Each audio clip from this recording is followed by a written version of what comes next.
오늘날 자본주의를 살고 있는 우리에게 돈은 매우 중요합니다.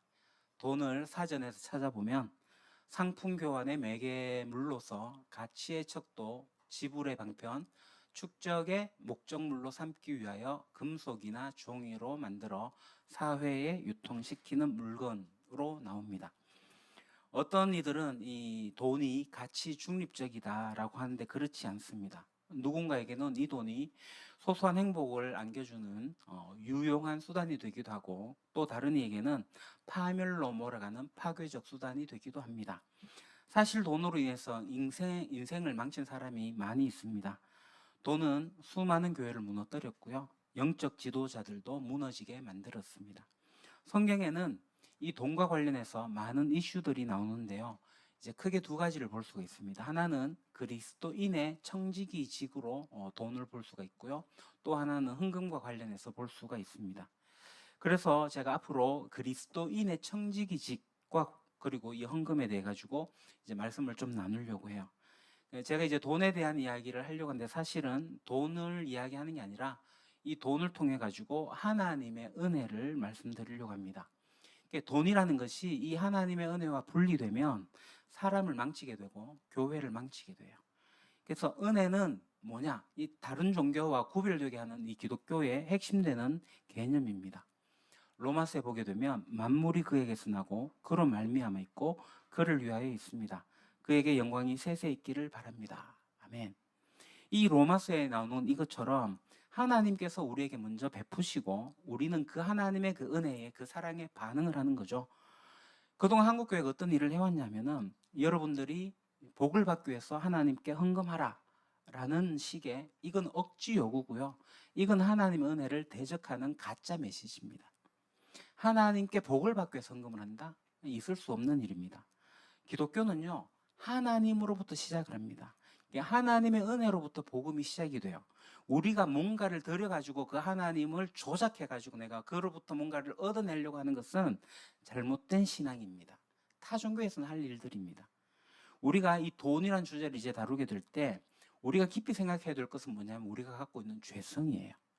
우리가 하나님의 은혜와 돈을 함께 봐야 되는데, 하나님의 은혜를 배격하고 죄성과 이 돈이 만나게 되면 어떤 일이 일어나냐?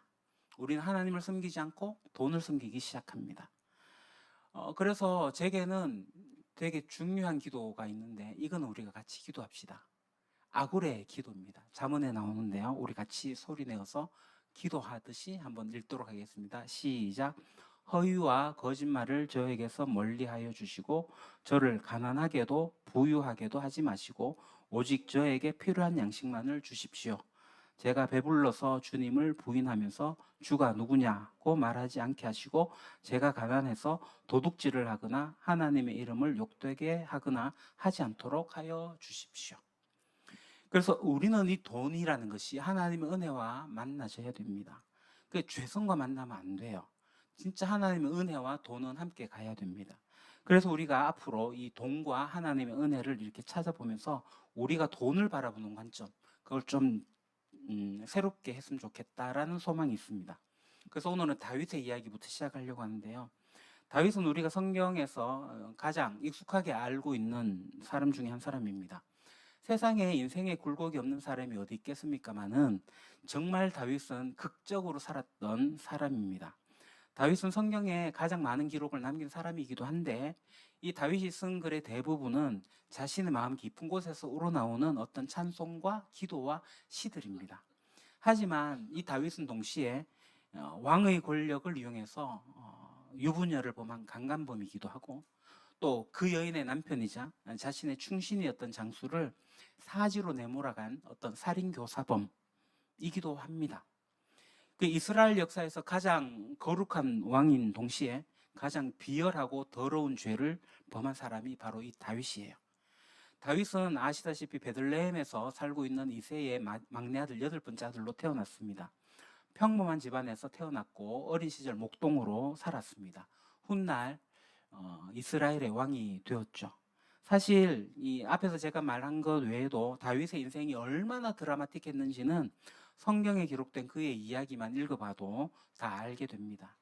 다윗의 인생에서 과연 은혜와 돈이란 주제에 합당한 부분이 뭘까? 저는 오늘 우리가 읽은 이 역대상에 있는 이 다윗의 인생의 거의 마지막을 기록하고 있는 이 장면이 그 부분이라고 보여집니다. 어떻게 다윗 왕이 이렇게 한 사람의 인생이 아름답게 마무리가 되어질 수 있을까 하는 생각이 들곤 합니다. 실제로 이 살아온 과정이 멋지고 화려하진 않아요. 물론 많은 사람들의 주목을 받긴 했습니다. 그런데 우리가 알다시피 인생의 마지막에 추한 모습을 보인 사람들이 많거든요. 근데 그에 비하면 인생의 절정기에 어쩌면 다윗은 강간에 또 살인교사라는 그러한 추악한 죄를 범했는데 이 왕이 인생의 마지막에서 많은 이들의 기억 속에서 자기 인생의 오점을 막 지워버릴 것 같은 기가 막힌 마무리를 하고 있다는 것을 우리가 보게 돼요. 어쩌면 이 성경의 기록은요, 다윗의 인생의 전체에 대한 평가가 아닐까 하는 생각이 듭니다. 그래서 이 역대상 29장 읽다 보면 하나님 저도 다윗과 같이 인생을 마무리하고 싶습니다. 은혜를 베풀어 주십시오. 이렇게 기도가 되어지곤 합니다. 나이가 들수록 자기 자신과 자기가 가진 물질, 자신이 이룬 성공에 점점 사로잡혀가지고 거기에 집착한 사람들을 우리가 주변에서 종종 보곤 합니다. 아니, 나이가 들수록 점점 그리스도를 닮아가고 하나님 성품을 반영하며 그렇게 아름다운 모습으로 살아가야 될 텐데 그냥 자기 자신에게 주어진 것에 집착하는 삶으로 살아가는 어떤 추한 모습들을 우리가 보게 되죠. 하물며 돈에 집착한 삶은 어떠한 것 같습니까? 여러분은 어떠세요? 다윗처럼 멋진 노년을 맞고 싶습니까? 무엇이 우리를 그 성공과 실패의 위험으로부터 넘어지지 않도록 지켜줄 수 있을까요? 저는 이 다윗의 마지막 순간을 바라보면서 몇 가지 질문을 하게 돼요. 무엇이 그를 이렇게 만들었을까? 무엇이 강간의 살인교사를 더한 이 죄를 더한 이 악마 같은 사람을 이처럼 거룩하고 아름다운 사람으로 바꾸었을까? 제가 발견한 대답은 은혜입니다. 하나님의 은혜. 다윗의 삶은 하나님의 은혜가 그 죄인에게 어떤 일을 할 수 있는지를 잘 보여주는 것 같아요.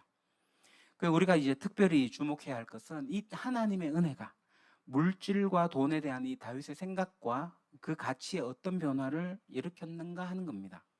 그래서 오늘 본문인 이 역대상 29장은 다윗이 죽기 전에 평생 소원이 있었는데 그게 뭐냐면 성전을 건축하는 것이에요. 자신의 모든 재산을 하나님께 내드리는 내용을 담고 있습니다. 먼저 다윗은 기쁨과 자원하는 마음으로 자신이 소유한 금과 은과 재물을 하나님의 성전 건축을 위해서 드립니다. 그리고 이것을 바라본 지도자들 또한 하나님께 하나같이 감동해서 하나님께 예물을 기꺼이 드립니다.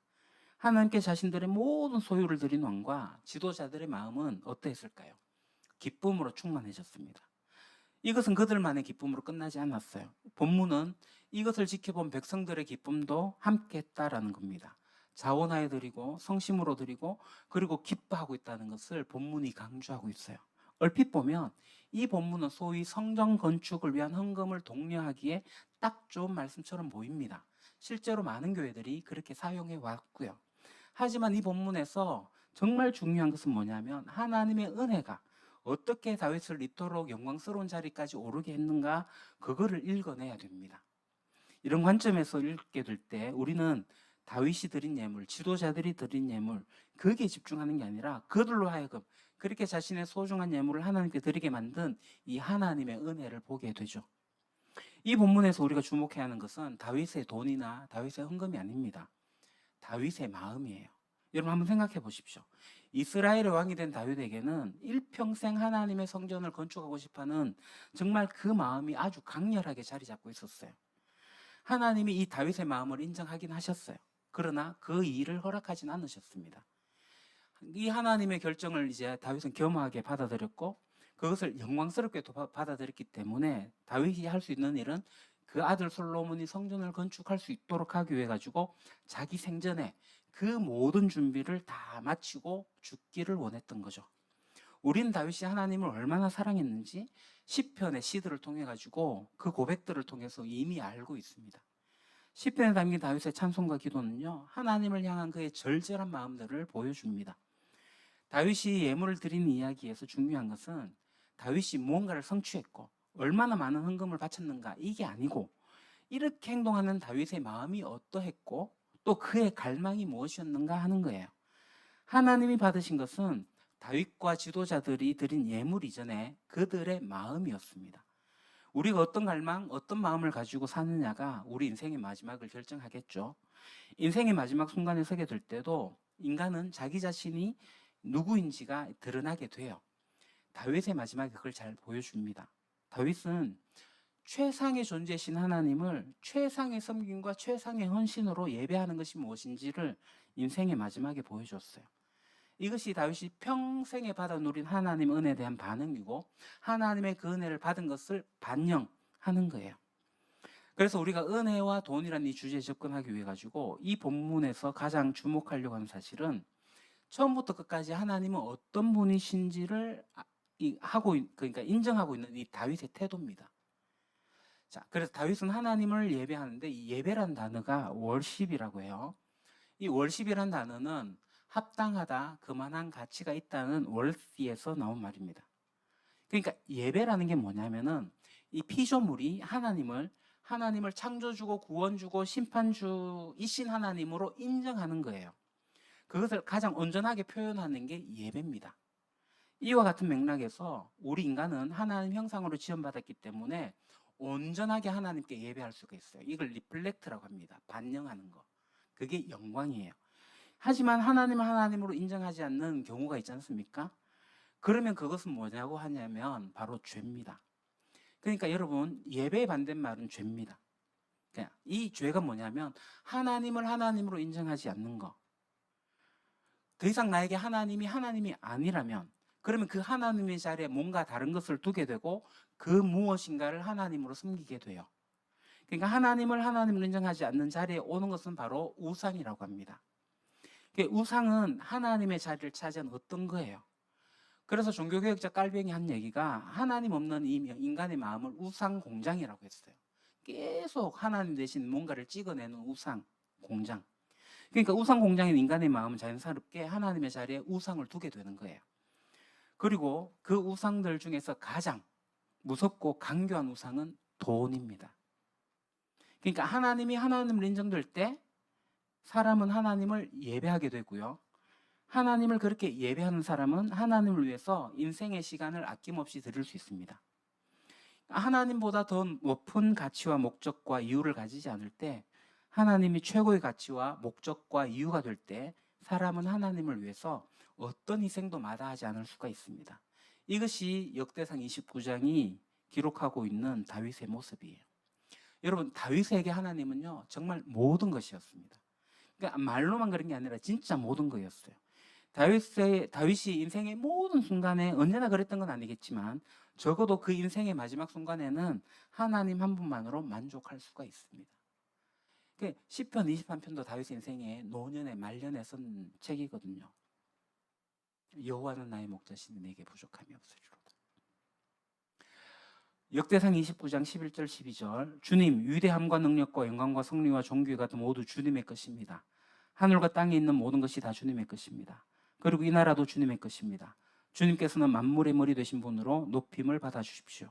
부와 존귀가 주님께로부터 나오고 주님께서 만물을 다스리시며 주님의 손에 권세와 능력이 있으시니 사람이 위대하고 강하게 되는 것도 주님의 손에 달렸습니다. 이건 어떤 찬송가 가사를 인용한 게 아니라 다윗이 자신의 말로 하나님께 고백한 말입니다. 다윗은 자신이 소유한 영토의 광대함, 자기 왕위의 권능, 자기 얻은 영광, 전쟁에서 얻은 승리와 왕의 위엄, 이 모든 것이 자기 게 아니라고 말합니다. 그것들이 다 하나님께 속하였고 하나님께로부터 나왔으며 자기에게 주어진 은혜였다고 고백합니다. 이것이 다윗이 성경이 가르치는 것을 이야기해요. 그리고 청지기직이 무엇인가를 가르치는 내용이기도 합니다. 다윗은 청지기로서 삶을 살았던 거죠. 그러니까 모든 부귀가 하나님께로부터 비롯된 거고 사람을 크게 하고 강하게 하는 것도 하나님의 주권에 속한 일이라고 말을 합니다. 즉 자기 힘으로 왕이 된 게 아니고 자기 인생에서 얻은 모든 것이 다 하나님의 은혜다라고 고백을 하는 거죠. 그러니까 하나님이 주신 것을 하나님께 돌려드리는 것, 이것이 이제 다윗이 보여주는 살아있는 예배의 모습이에요. 잘 될 때만이 아니라 잘 안 될 때에도 여전히 하나님의 주권을 인정하고 하나님을 하나님으로 인정하는 그 태도는 매우 중요합니다. 하나님은 우리의 모든 삶과 모든 순간에 하나님으로 인정받으시고 예배받으시기에 너무나도 합당하신 분이세요. 우리는 각자의 삶에서 이따금 벌어지는 씁쓸하고 좋지 않은 어떤 일들 때문에 하나님을 원망하곤 하죠. 반대로 좋은 일들에 대해서는 자기 능력인 것 마냥 우쭐하곤 합니다. 이런 태도와 마음은 하나님을 하나님으로 인정하지 않는 삶, 그러니까 이건 예배가 없는 삶을 보여줍니다. 그러니까 우리 삶 가운데 무슨 일을 만나든지 만사 형통하리라 라는 이 찬송의 고백은요, 신실한 성도들이 하나님을 하나님으로 인정하게 될 때 고백할 수 있는 살아있는 값진 예배의 태도죠. 무슨 일을 만나든지. 이런 예배는 하나님의 은혜가 만들어낸 결과이기도 합니다. 이와 같은 예배가 우리의 삶 가운데 있을 때 우리에게 주어진 돈은 우리를 넘어지게 한 올무가 되지 않겠죠. 다윗은 하나님께 최상의 것을 드리면서 이렇게 고백을 합니다.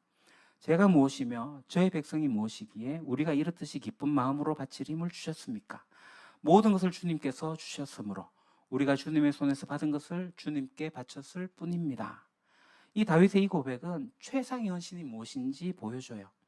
이 고백이 하나님께 헌금을 드리는 우리 마음의 고백을 대변합니까? 모든 것이 하나님께로부터 왔다라는 것을 모르는 사람은 결코 최상의 것을 하나님께 드릴 수가 없어요. 자기가 가진 모든 것이 하나님께로부터 온 것인지 알지 못하고 자기 힘과 자기 능력으로 이룬 것이라고 여기는 사람은 자기의 것을 하나님께 드리겠죠. 자기가 수고해서 얻은 소상과 그 수입에서 떼어가지고 자기의 것을 하나님께 드리는 것은 여러분 감사를 표현해야 되는 쪽은 오히려 인간이 아니라 하나님입니다. 왜냐하면 인간의 것을 받으시기 때문에 그래요. 이러한 태도로 하나님께 헌금을 드리는 사람은 언제나 장부를 가지고 계산합니다. 내가 하나님께 얼마나 많이 드렸는데, 그리고 상대적으로 하나님께 내게 베풀어 주신 더 정직하면은 내가 드린 것에 보답해 주시는 것이 얼마나 적은가를 생각하게 돼요. 그러니까 이런 마음과 이런 태도로 드리는 사람은 최상의 것을 하나님께 드릴 수가 없죠. 최상의 것을 하나님께 드릴 수 있는 유일한 조건은요, 자신의 모든 것이 다 하나님께로부터 온 거고 그것은 은혜로 주어졌고 나에게 맡겨진 거고 내가 그래서 청지기다라는 사실을 아는 겁니다. 이것을 알지 못하고 인정하지 못하면요, 사람은 결코 하나님보다 돈을 더 사랑하는 일에서 자유로울 수가 없는 거죠. 그리고 헌금이라는 것은 힘든 의무에 불과할 뿐입니다. 우리가 하나님께로부터 받는 존재가 아니라 우리가 하나님께 뭔가를 드림으로써 우리가 하나님을 봉양하고 하나님을 도와드리는 존재가 되는 거, 그럼 우리 마음에 감사라는 것은 나오지가 않죠. 오히려 하나님 우리에게 감사해야 되지 않습니까? 그것은 주객이 바뀌는 거예요. 이것은 불신앙이죠. 그러니까 하나님과 피조물의 관계를 바꿔버리는 겁니다. 분명히 성경이 가르치고 있는 구원 얻는 믿음, 하나님께서 우리를 의롭다고 인정해 주시는 그 믿음은 하나님이 계시고 그분이 나를 사랑하셔서 독생자를 이 세상 가운데 주셨다는 것에 대한 단순한 지적 동의가 아니에요. 복음이 은혜란 통로를 통해 가지고 우리에게 주어질 때 이 머리에만 머물던 이 지적 동의는 전인적 반응을 일으키게 됩니다. 주님을 알지 못하다가 알게 되었을 때, 복음을 머리로 알다가 이 가슴으로 알게 되었을 때, 그리고 성령으로 말미암아 우리에게 일어난 일이 얼마나 놀라운지를, 그 변화가 무엇인지를 알게 됐을 때 우리는 하나님을 하나님으로 인정하고 나가죠. 그때 최상의 예배를 드릴 수가 있어요. 그 순간은 내 생명, 내 재산, 내 건강, 내 자식, 내게 속한 모든 것이 다 하나님께로부터 온 것이라는 사실을 알게 되는 진짜 은혜를 받는 순간이겠죠. 구원 얻는 믿음은 하나님을 아는 지식에 근거를 합니다. 그 하나님이 다윗이 고백했던 바로 그 하나님이고요. 하나님의 은혜로 구원을 얻은 성도는 모든 것이 하나님의 주권 가운데 있다는 사실을 인정하게 됩니다. 그리고 이것은 너무나도 자연스럽고 당연한 결과예요. 다윗은 최상의 것을 하나님께 드리면서 하나님께 감사를 요구하지 않았습니다. 도리어 하나님께 기쁨으로 드릴 수 있는 것이 은혜라고 고백을 하면서 감격 가운데 하나님께 감사를 표현합니다. 주님의 손에서 받은 것을 그냥 주님께 드렸다는 사실을 알기 때문이에요. 이런 사람은 하나님과 계산하려고 하거나 흥정하려고 하지 않습니다. 하나님의 은혜는 사람 안에 깊은 만족감을 주고 그 만족감은 하나님께 드리는 사람으로 하여금 감사하게 해요. 이것이 우리가 절박하게 하나님의 은혜를 필요로 하는 이유입니다. 이런 태도가 우리 마음 깊은 곳에 흘러나올 때 그 파급력은 놀랍죠. 이스라엘 지도자들은 하나님을 향한 이 다윗의 마음은 그 헌신을 보고 나서 깊은 감동을 받았어요. 그들은 모든 가문의 지도자들이고 이스라엘 모든 지파의 지도자들이고 천부장, 백부장 그리고 사무관들이었습니다. 이 사람들도 자신들의 재산을 성전 건축을 위해서 기쁨으로 그리고 자발적으로 드리기에 이르렀습니다. 사실 성전 건축을 위해서 드린 이 헌금의 액수는 적지 않아요. 오늘 단위로 환산하면 금 170톤, 8.4g의 금화 10,000개, 은 340톤, 동 610톤, 그리고 철 3,400톤입니다. 실로 어마어마한 액수입니다. 어마어마한 보화를 하나님께 드린 것은 그들이 귀족이었다거나 부자였기 때문이 아니에요. 그들은 그냥 기쁜 마음으로 드렸습니다. 이것이 그들이 은혜를 받아가지고 믿음으로 드렸다는 것을 보여주는 중요한 증표죠. 그러니까 은혜라가 이 다윗으로 하여금 드리는 자로서 그 감격에 겨워가지고 하나님께 감사로 드리게 되었듯이 똑같은 방식으로 왕의 지도자들도 자신들의 보화를 하나님께 드리면서 감격해하고 하나님께 감사한 마음을 표합니다. 그리고 드림 이야기는 여기서 끝나지 않아요. 지도자들이 자발적으로 하나님께 자기의 것들을 최상의 것을 성심으로 드리는 것을 본 백성들이 다시 감동을 받게 되었고 왕과 함께 기뻐했습니다. 이것은 단순히 가진 것이 있어가지고 하나님께 드릴 수 있었던 사람들의 기쁨이 아니었어요. 하나님께 최상의 것을 드리는 왕과 지도자들의 모습은 모든 백성에게 기쁨이 됐습니다. 29장 20절 장로님 이거 체크 한번 해주십시오. 이게 광고창에 뜨면은 먹통이 되더라고요. 네, 29장 9절에 보면 그들이 각각 기꺼이 주님께 예물을 바쳤으므로 그들이 이렇게 기꺼이 바치게 된 것을 백성도 기뻐하고 다윗 왕도 크게 기뻐했다. 이 본문을 얼핏 보면은 이스라엘 백성도 자원하는 마음과 성심으로 드렸다고 읽기가 쉬운데 본문은 지도자들이 기쁨으로 그리고 성심으로 하나님께 드리는 걸 보고 백성들이 기뻐했다라는 것을 강조하는 거예요. 이 이야기는 왕과 지도자들이 성전 건축을 위해서 그들의 재산 중에 많은 것을 헌금을 드렸다라는 그 차원을 넘어서는 겁니다. 본문은 그들이 하나님께 드린 헌금의 액수에 집중하지 않습니다. 그 대신에 그들로 하여금 그렇게 자발적으로 그를 기쁨으로 최상의 것을 드릴 수 있게 만든 하나님의 은혜에 주목하게 합니다. 그래서 역대상 29장 여러분 읽어보시면 아시겠지만 다윗이 하나님을 하나님으로 인정해서 최상의 것을 드렸다는 그 이상의 중요한 이야기를 담고 있습니다. 다윗은요 하나님을 하나님으로 인정했을 뿐만 아니라 자기 자신을 피조물로 인정했어요. 그러니까 성경이 가르치고 있는 겸손이 뭐냐면 이 피조물이 창조주 하나님 앞에서 자기 자신을 피조물로 인정하는 태도에서 나와요. 그러니까 다윗의 겸손은 최상의 것을 하나님께 드리고 나서 그 모든 것이 하나님의 은혜였다라고 고백할 때 그 향기를 발산합니다. 최상의 것을 드릴 줄 모르고 최상의 것을 드리지 않으면서 하나님의 은혜를 말할 수는 없습니다. 하지만 그것은 값싼 은혜고 사고리 은혜에 불과합니다. 하나님의 은혜가 우리에게 거저 주어졌는데 은혜가 사고리여서 그런 건 아니에요. 그 은혜가 너무나도 비싸가지고 우리의 능력과 돈으로 살 수가 없기 때문에 상상할 수조차 없는 불가능한 가치를 가졌기 때문에 하나님께서 우리에게 그저 은혜로 주시는 거예요. 근데 이 은혜를 제대로 경험한 사람은 피조물과 죄인으로서 자기 존재를 아는 사람이고 겸손을 아는 사람입니다. 진정으로 이 은혜를 알고 경험하고 살아가게 되면 살면 살수록 점점 더 겸손해지겠죠. 겸손은 은혜를 받은 사람의 내적 증거입니다. 역대상 29장에 다윗이 자기 자신을 어떻게 인식하고 있는지 보여주거든요. 주님 앞에서 우리는 우리의 모든 조상처럼 나그네와 임시거주민에 불과하며 우리가 세상에 사는 날이 마치 그림자와 같아서 의지할 곳이 없습니다. 다윗은 이스라엘 왕이었지만 하나님 앞에서도 왕이 아니었어요. 그는 하나님 앞에서 자기 자신은 그저 지나가는 그림자 같다. 그런 인생에 불과하다라는 사실을 알았습니다. 여러분 역사 속에 제국을 만들면서 호령했던 왕들이 있습니다. 그 왕들이 어떻게 겸손했겠습니까? 하나님 앞에서 이런 자신의 존재를 인정할 수 있다면 그들은 아마 복된 자들이 되었을 거예요. 굉장히 겸손하고 매력적인 왕들이 될 수 있었을 거예요. 그러나 역사상 수많은 왕들은 겸손한 왕을 찾아보기 힘들죠. 하지만 다윗은 적어도 그 인생의 마지막 순간에는 겸손한 왕의 모습을 보여줍니다.